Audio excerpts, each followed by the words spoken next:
buenas tardes. Saludos a su amigo licenciado René Castellán Holguín, director del medio informativo, la revista Lex Informa. Hoy tenemos con nosotros un invitado de honor, el magistrado doctor Plácido Morales Vázquez, presidente del Tribunal Federal de Conciliación y Arbitraje.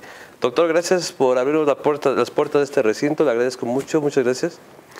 Gracias por la visita de la revista Lex y de su director, el abogado René Castellán. No, al contrario, muchísimas gracias. Empecemos, señor magistrado. ¿Qué es el Tribunal Federal de Conciliación y Arbitraje? Es decir, ¿cuál es su competencia? La pregunta inicial, usted dijo, ¿qué es el Tribunal Federal de Conciliación y Arbitraje?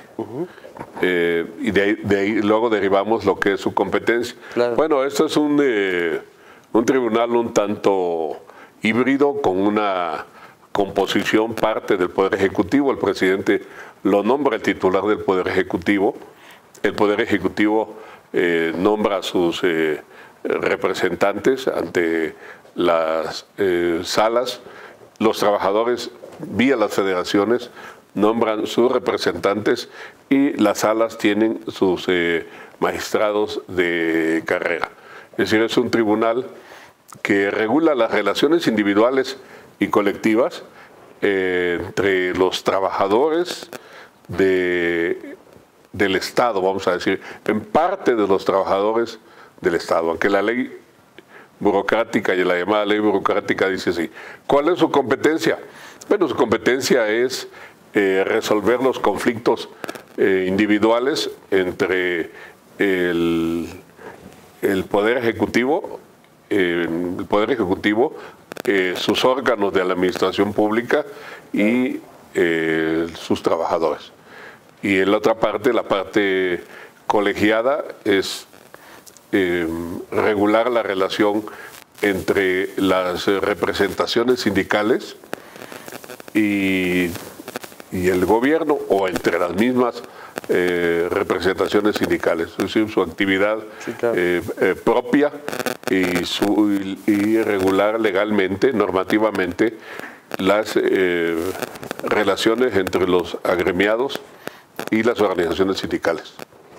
Gracias, maestro. Mire, yo quisiera empezarle a preguntar, ya ve que entró en vigor en el 2019 la nueva reforma. Sí. ¿Cuál es la reforma laboral sindical en México? ¿De qué estamos hablando? Pues la sustancia de la reforma laboral sindical en México es que se le da en la propia ley al trabajador, corresponda a su competencia al apartado A o al B, la capacidad de decidir de manera libre, personal, directa y secreta la elección de quienes habrán de ser sus representantes sindicales. Sustantivamente eso es, aparte de otras cuestiones de transparentar los fondos de las cuotas de los trabajadores, la supresión de una sola federación, como era antes, como manera de interlocución entre el gobierno y sus trabajadores. Pero sustantivamente esa es la reforma, tanto para el apartado A como el apartado B. Claro, del apartado B implica la reforma también la reorganización de los órganos impartidores de administración y de justicia laboral. ¿Cómo definiría usted la democracia sindical?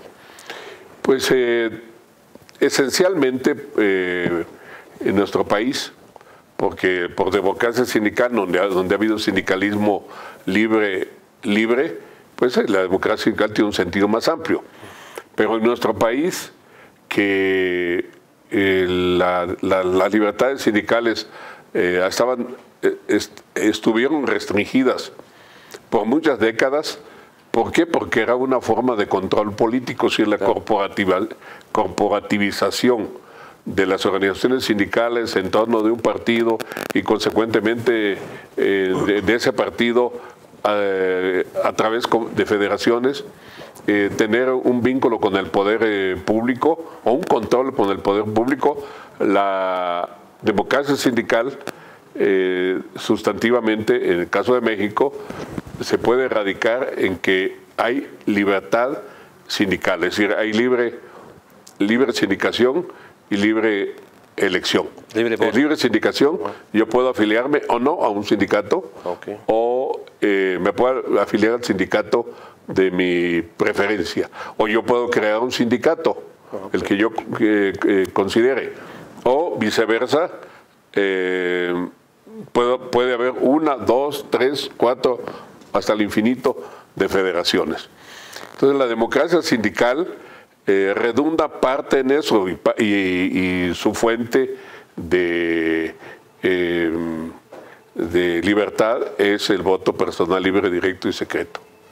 Eso es lo bueno que necesitamos ahora en México, esa democracia. Sí. Ese es el proceso en el que estamos. No es fácil desmantelar una serie de inercias. Claro, no es fácil, pero se está trabajando. Sí. Hablemos de las ventajas y desventajas de la libertad sindical en México. Pues puede ser que para el trabajador todas son ventajas.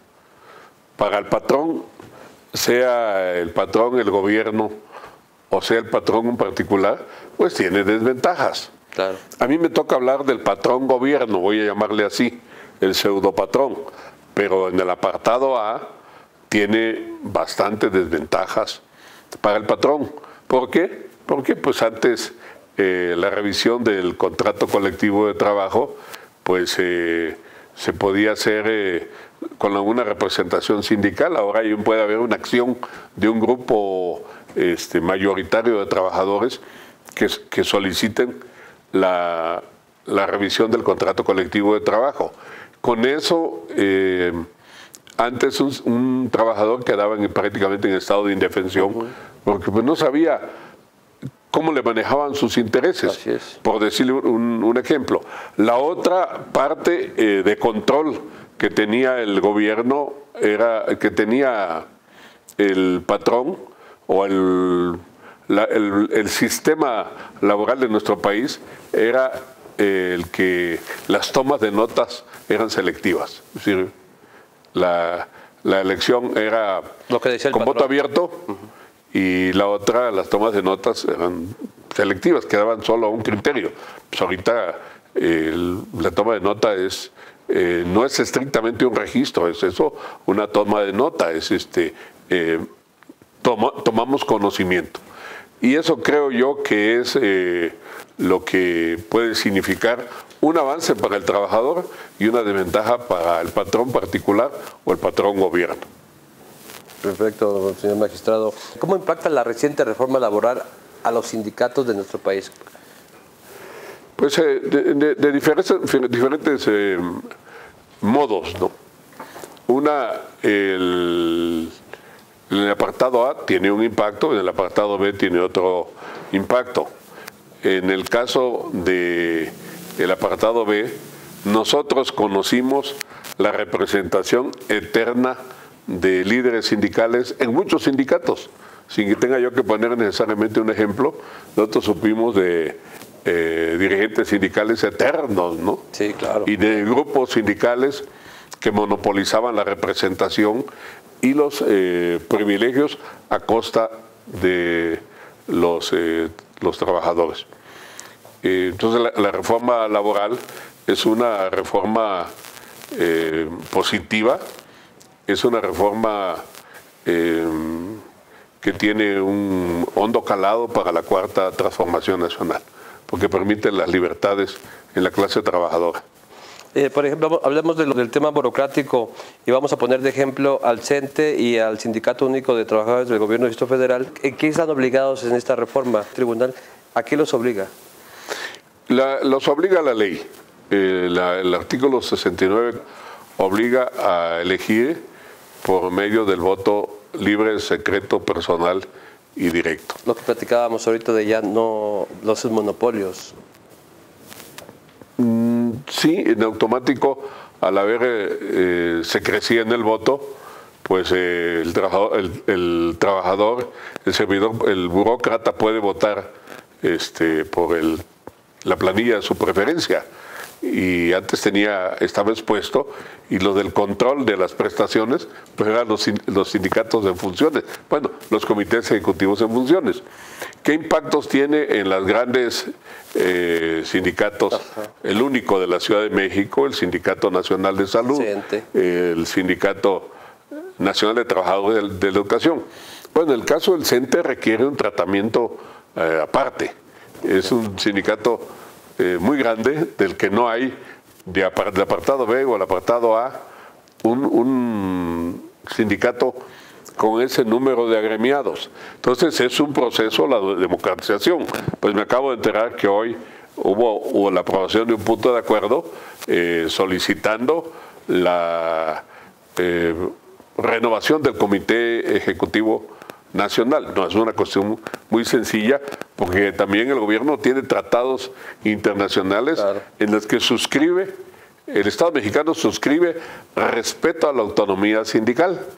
Y por más desgastado que esté el dirigente del sindicato de Pemex, o el de telefonistas, o el sindicato de la Comisión Federal de Electricidad, o el de maestros, no puede decir, a ver, mediante un decreto ya cancelaste mañana, ¿no? Tiene que ser un proceso. En el caso del CENTE, el proceso es bastante complejo, porque el CENTE tiene 62 secciones sindicales dispersas en todo el país.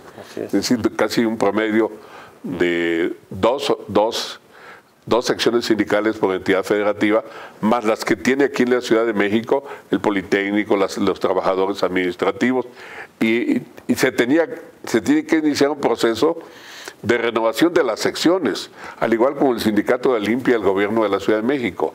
Se tiene que hacer una elección de las secciones que se han ido venciendo ya por voto personal, libre, directo y secreto, y había un obstáculo con el que no contábamos, que se llama el COVID-19.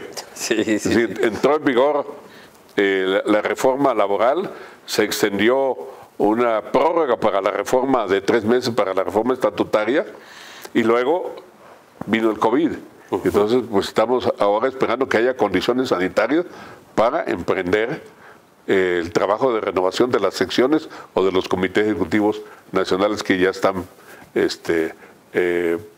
concluidos sus periodos. Hablemos de los retos que enfrentará la sociedad con la reforma a esa ley del trabajo del 1 de mayo del 19.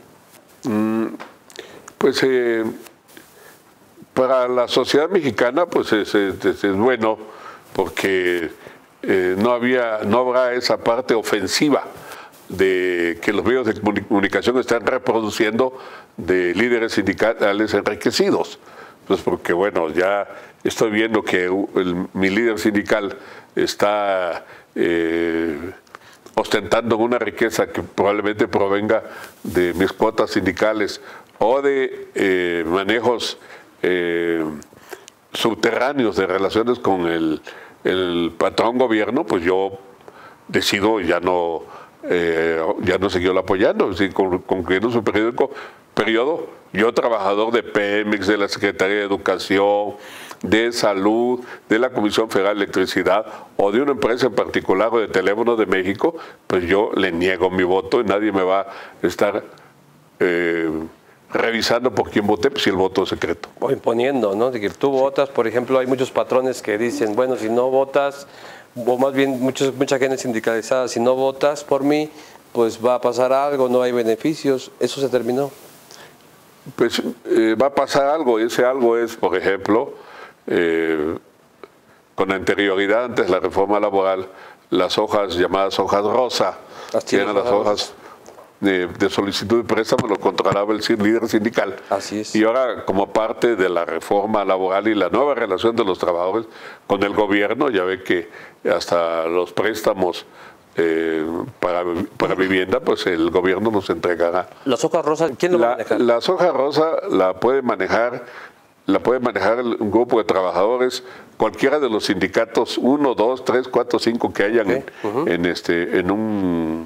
en un centro de trabajo, o bueno, sí, un centro de trabajo le diríamos, ¿no? en alguna instancia de gobierno, o la Procuraduría de la Defensa del Trabajo puede hacer la gestión de las solicitudes. Sin ningún problema, donde ellos gusten. Ningún problema, hasta el tanto haya la capacidad del Instituto de Seguridad Social de los Trabajadores del Servicio del Estado, ¿no? Okay. Doctor, ¿cómo se ha desarrollado a través de los años el modelo político corporativo que se ha caracterizado en nuestro sistema de relaciones del trabajo? Pues cómo se caracterizó, así como se lo describí, ¿no? Mediante control, el control sindical para evitar riesgos de estallidos sociales, de huelgas, etcétera, ¿no? Por eso era el control sindical.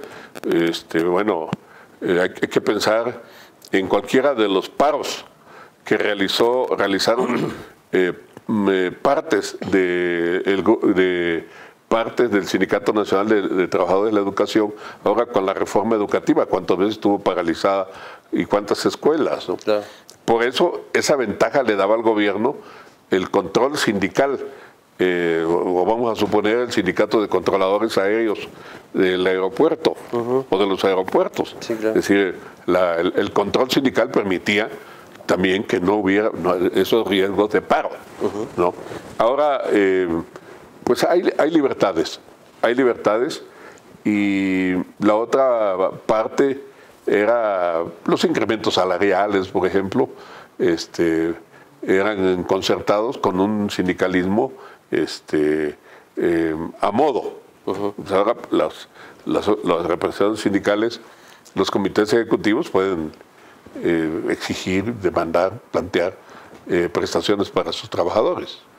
¿Usted cree que el sector privado ha controlado el sindicalismo y la contratación colectiva de nuestro país? No era el sector privado. No era el sector privado estrictamente que controlaba. Yo creo que controlaba el Estado. El Estado controlaba, sobre todo en épocas que se hablaba con más intensidad del movimiento obrero o de la clase obrera, o que la huelga como un instrumento de lucha política, ¿no? Por el ascenso de la clase trabajadora. El control lo ejercía el Estado para garantizarle a la clase empresarial pues una tranquilidad que motivara la inversión. Pues ahora con más libertad sindical, pues tampoco hay más riesgos, porque en alguna rama de la industria, la cementera, la olera, la automotriz, la construcción, pues pueden haber diversidad de sindicatos y cada quien representará y negociará o emplazará, incluso en el caso de huelga, emplazará a lo que a su interés convenga. Claro, ahora las condiciones del emplazamiento a huelga serán distintas, serán casi jurisdiccionales, porque acabó el tripartidismo en el apartado A. Bueno, nosotros todavía tenemos tripartidismo aquí en el Pleno del Tribunal Federal de Conciliación Arbitral. O sea, tripartidismo, las tres partes, ¿no? El trabajador, el patrón y el gobierno, ¿no? Okay. O el Estado. El sindicalismo independiente, ¿usted por qué cree que no ha crecido? Pues sí, es que ya no va a haber sindicalismo independiente. Antes había se hablaba de sindicalismo oficialista y sindicalismo independiente.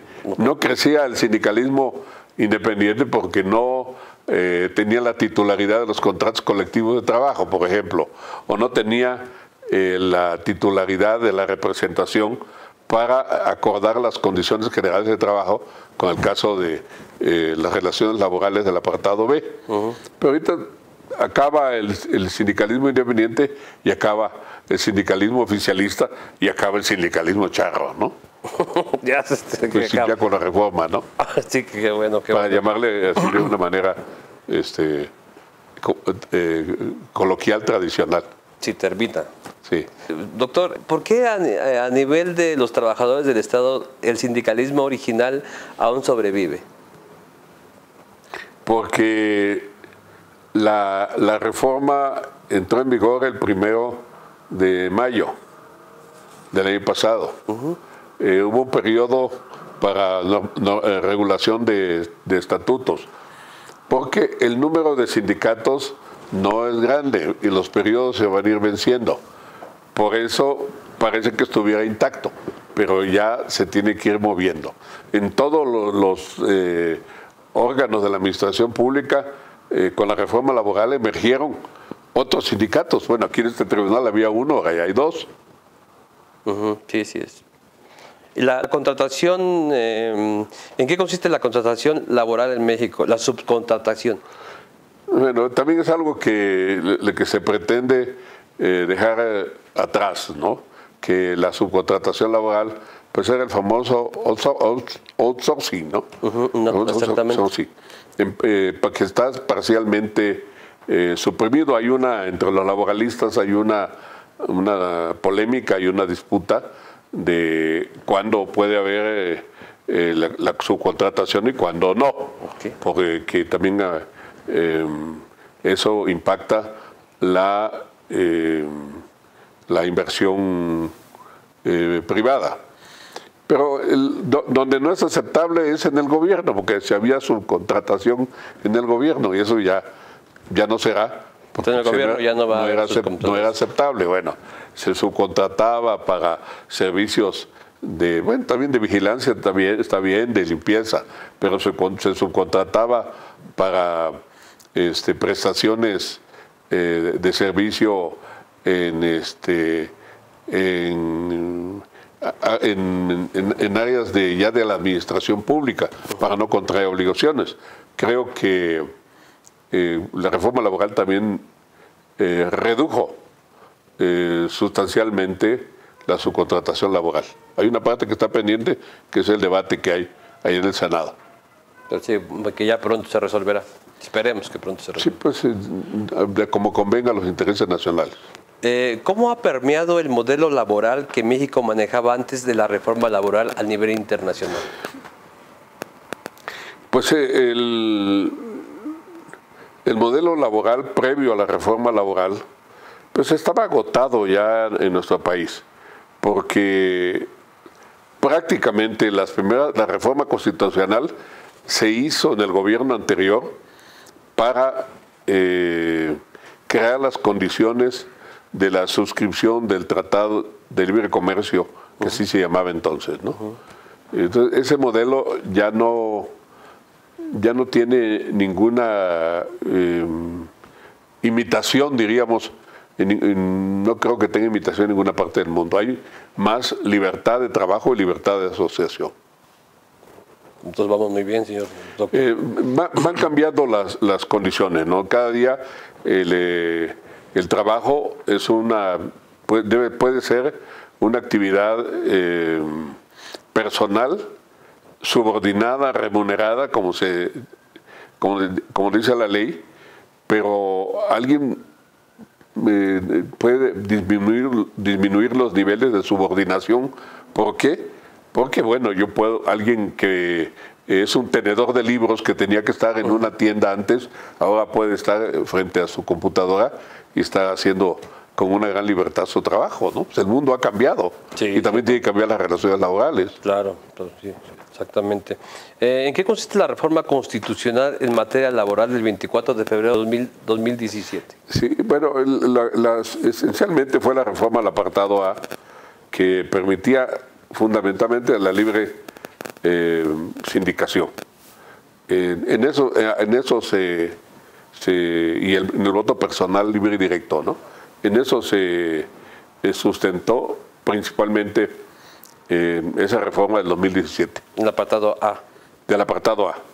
Es decir, la reforma de la ley de los trabajadores de servicio del Estado ya se dio ahora el 1 de mayo del 2019. Es la que está vigente ahorita. La que está vigente, la que está en un proceso, está en proceso de aplicación, porque no es una ley que se aplica así a rajatabla, ¿no? Sí, es todo su proceso. ¿Cuál es la esencia de la reforma de mayo del 2019 a la Ley Federal del Trabajo? La esencia. Pues creo que son los principios que ya le fui mencionando, los principios que le fui enumerando, que son prácticamente estos, ¿no? El voto secreto, el voto personal, la libertad de sindicación, la competencia en el recuento para ver qué sindicato tiene la mayoría. ¿Algo más que se me haya pasado que usted nos quiera agregar para este auditorio? Pues no, la entrevista estuvo demasiado amplia, pero pues hay una parte, como la primera pregunta que usted me hizo, que es este tribunal, pues este tribunal está en un proceso también de reforma, no tanto en su constitución como tribunal, sino en el asunto de sus capacidades y sus competencias. Y hace falta algunas cuestiones para los juicios en lo individual. Hace falta hacer los juicios laborales más expeditos, que en una sola audiencia se desahoguen pruebas.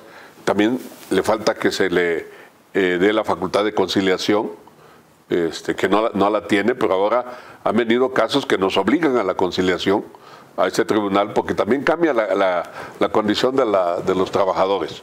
Sí. Y no hay tribunales que tengan la competencia para conciliar y que esa conciliación sea una sanción de que el gobierno está cumpliendo sus obligaciones laborales. Ejemplo, la Policía Federal.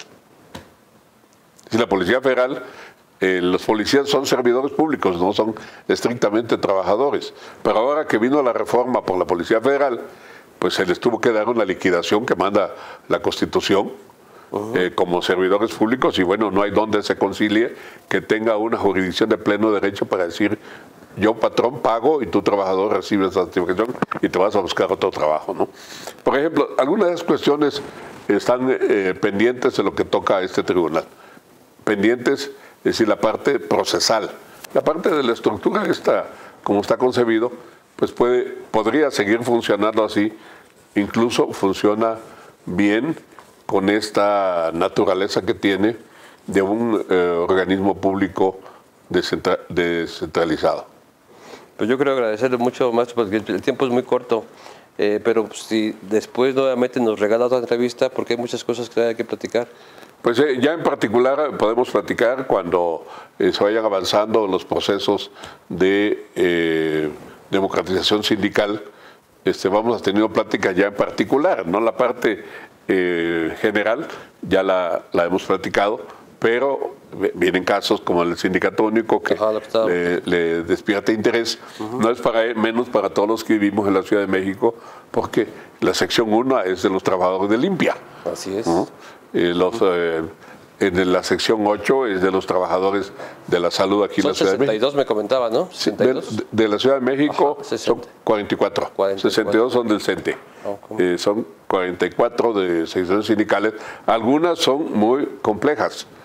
Limpia, por ejemplo, alumbrado Parques y Jardines, son complejas para el riesgo de una conflictividad laboral. Pero bueno, para médicos, enfermeros, la 11, creo, 11 médicos, sí, pues 12. Ahora en estos tiempos, en cualquier tiempo, ¿no? Claro. Paralizar un hospital en esta ciudad es complejo. Por eso dice ahí conciliación y arbitraje. Conciliación. Tenemos que tener un margen más amplio de conciliación, y es parte de la reforma que nosotros queremos hacer. Le agradezco mucho. No, yo le agradezco a usted, doctor Plácido Morales Vázquez, presidente del Tribunal Federal de Conciliación y Arbitraje. Seguimos, bueno, pues nos vuelve a abrir las puertas. Yo quedaré pendiente para la revista Lex. Lex Informa, le agradezco mucho. Y para ustedes, señores, y para el señor director, el licenciado René Castellán. Muchísimas gracias. Hasta la próxima.